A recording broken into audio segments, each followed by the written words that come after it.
1 Samuel 16. Le Seigneur dit à Samuel: « Combien de temps encore seras-tu en deuil à cause de Saül? Je l'ai rejeté pour qu'il ne règne plus sur Israël. Prends une corne que tu rempliras d'huile et pars. Je t'envoie auprès de Jessé de Bethléem, car j'ai vu parmi ses fils mon roi. » Samuel répondit: « Comment faire? Saül va le savoir et il me tuera. » Le Seigneur reprit: « Emmène avec toi une génisse, et tu diras que tu viens offrir un sacrifice au Seigneur. Tu convoqueras Jessé au sacrifice, je t'indiquerai moi-même ce que tu dois faire, et tu me consacreras par l'onction celui que je te désignerai. » Samuel fit ce qu'avait dit le Seigneur. Quand il parvint à Bethléem, les anciens de la ville allèrent à sa rencontre en tremblant et demandèrent: « Est-ce pour la paix que tu viens? » Samuel répondit: « Oui, pour la paix. Je suis venu offrir un sacrifice au Seigneur. Purifiez-vous, et vous viendrez avec moi au sacrifice. » Il purifia Jessé et ses filles, et les convoqua au sacrifice.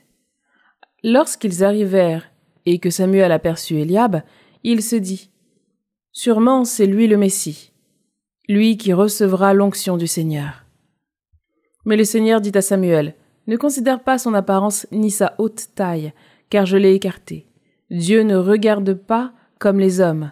Les hommes regardent l'apparence, mais le Seigneur regarde le cœur. » Jessé appela Abinadab et le présenta à Samuel, qui dit: « Ce n'est pas lui non plus que le Seigneur a choisi. » Jessé présenta Shamma, mais Samuel dit: « Ce n'est pas lui non plus que le Seigneur a choisi. » Jessé présenta ainsi à Samuel ses 7 fils, et Samuel lui dit: « Le Seigneur n'a choisi aucun de ceux-là. » Alors Samuel dit à Jessé: « N'as-tu pas d'autres garçons? » Jessé répondit: « Il reste encore le plus jeune, il est en train de garder le troupeau. » Alors Samuel dit à Jessé: « Envoie le chercher. Nous ne nous mettrons pas à table tant qu'il ne sera pas arrivé. » Jessé le fit donc venir. Le garçon était roux. Il avait de beaux yeux, il était beau. Le Seigneur dit alors: « Lève-toi, donne-lui l'onction. » C'est lui. Samuel prit la corne pleine d'huile et lui donna l'onction au milieu de ses frères. L'Esprit du Seigneur s'empara de David à partir de ce jour-là. Quant à Samuel, il se mit en route et s'en revint à Rama.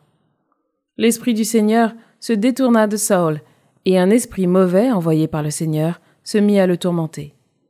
Les serviteurs de Saül lui dirent: « Voici qu'un mauvais esprit de Dieu te tourmente. Un seul mot de notre maître, et les serviteurs qui sont devant toi chercheront un bon joueur de cithare. Ainsi, quand un mauvais esprit de Dieu viendra sur toi, cet homme jouera de son instrument, et cela te fera du bien. » Saül répondit à ses serviteurs: « Voyez donc s'il n'y a pas pour moi un homme qui soit un bon musicien, et amenez-le-moi. » L'un des garçons prit la parole et dit: « J'ai vu justement un fils de Jessé, de Bethléem, qui sait jouer. C'est un homme de valeur, un vaillant guerrier. Il parle avec intelligence. C'est un bel homme et le Seigneur est avec lui. » Alors Saül envoya à Jessé des messages pour lui dire: « Envoie-moi ton fils David, qui est avec le troupeau. » Jessé prit un âne qu'il chargea de pain, ainsi qu'une outre de vin et un chevreau, et il envoya son fils David les porter à Saül. David arriva auprès de Saül et se tint à sa disposition. Saül aimait beaucoup David qui devint son écuyer. Saül envoya dire à Jessé: « Dis que David se tienne donc à ma disposition, car il a trouvé grâce à mes yeux. » Ainsi, lorsque l'Esprit de Dieu venait sur Saül, David prenait la cithare et en jouait. Alors Saül se calmait et se trouvait bien, l'esprit mauvais s'écartait de lui.